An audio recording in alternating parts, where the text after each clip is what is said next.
maybe a foreshadowing of the Scream movies. Moving with Courtney, camera moving very carefully.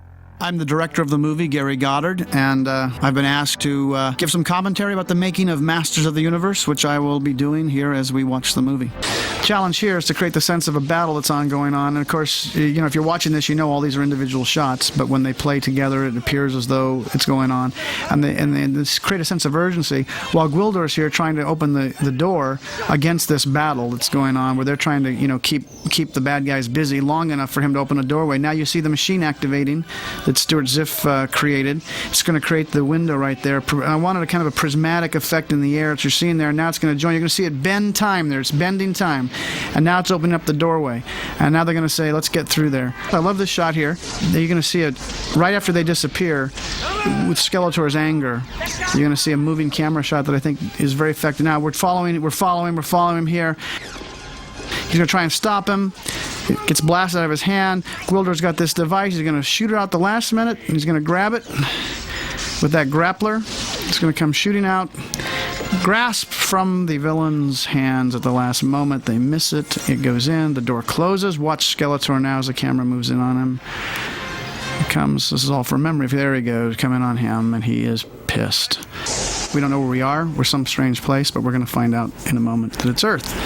So this was the jump. Now, my feeling was if we had the audience by the end of that battle, that they'll make this jump with us now. I didn't want to bring him into Earth in a you know, right into you know, a New York street or Los Angeles street. I wanted to be a little mystery. Where are we?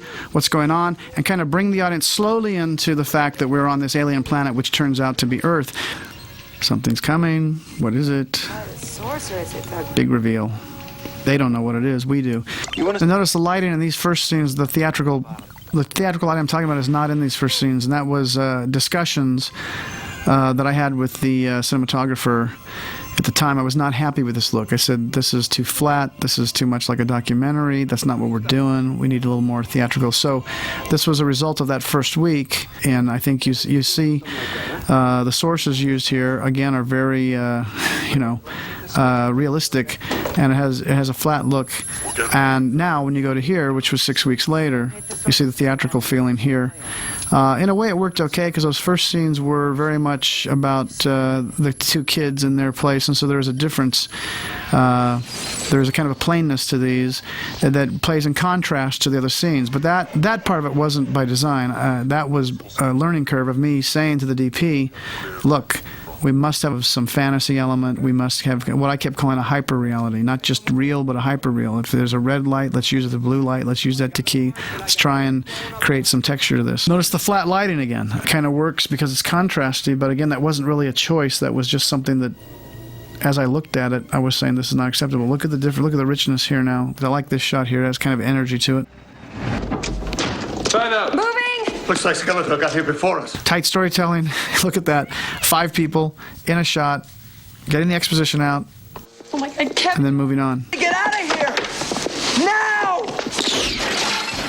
Again, I'm watching this and I'm just reminded how flat the lighting is here, and in the discussions that I had with the cinematographer to say, look, we've got to make this more exciting, more theatrical. This is a good moment. Oh, if you'd rather... I think here now the lighting is coming into its full kind of blossom. I think we've really got our act together here now. I think everything works well. The glint of the armor, the warm backlight on the vehicle, the cold blue light on the street.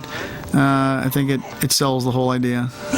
But on the rooftop, you can see we've lit up like a half a block. Notice the lens here is forcing the sense that ship is really right behind them. Dramatic confrontation, and I think the lighting here again, look at him, red. Look at the heroes. Heroes are lit in blue with some warm flesh tones. He's backlit in red, the villain is, again, to basically set up the fact that there's a conflict between good and evil. There's another tight 5 shot telling the story. Look, you've got the wrong songmaker, Gwildor. All right, I'm just a stupid keyboard player in a high school band. That's the message of the movie right there, I think. when Gwildor tells the kid, there's only one of you in all the universe, basically. I was convinced there was a way to make the He-Man movie in a way that audiences could believe it, and there's just so many reasons going against you, because He-Man was a cartoon and a toy first. Everyone had their idea of what He-Man should be or shouldn't be. Most people thought the idea of making a live-action picture out of it was impossible. We had a team of great people.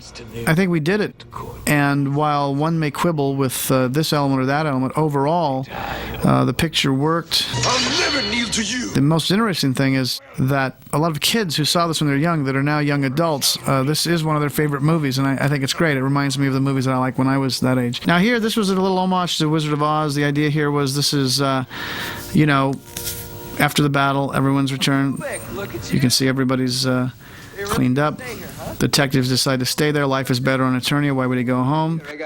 Gwildor is a bit of a tribute to the Cowardly Lion, the bows and the hair. And the one thing I would redo if I was to re-edit this today is there's a slightly longer farewell scene that has the ring of Dorothy when she leaves the characters in Oz. And this, you see a piece of it here, but it gets cut short a little bit. She actually had a separate goodbye for each of the characters, to Teela and to Man-at-Arms and to each of them. And I thought it was a great moment. And it was the one compromise I made at the studio's bequest, because they wanted to get to the ending faster and they thought it was a little too drawn out. But actually, I think it was heartfelt. At the first preview where that scene played, people actually cried. And ever since we edited it down to this shorter version, it never quite got the emotion that it had in that first preview.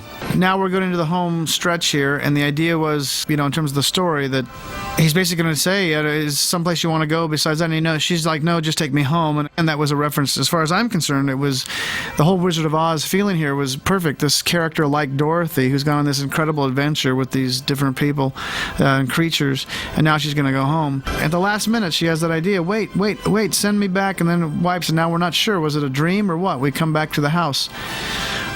The flat-lit house, by the way, because of course this was shot in that same place. This is much flatter, you'll notice, than the rest of the movie. It was part of that was the second week that we shot. So I always cringe a little bit in terms of the look of this particular stuff.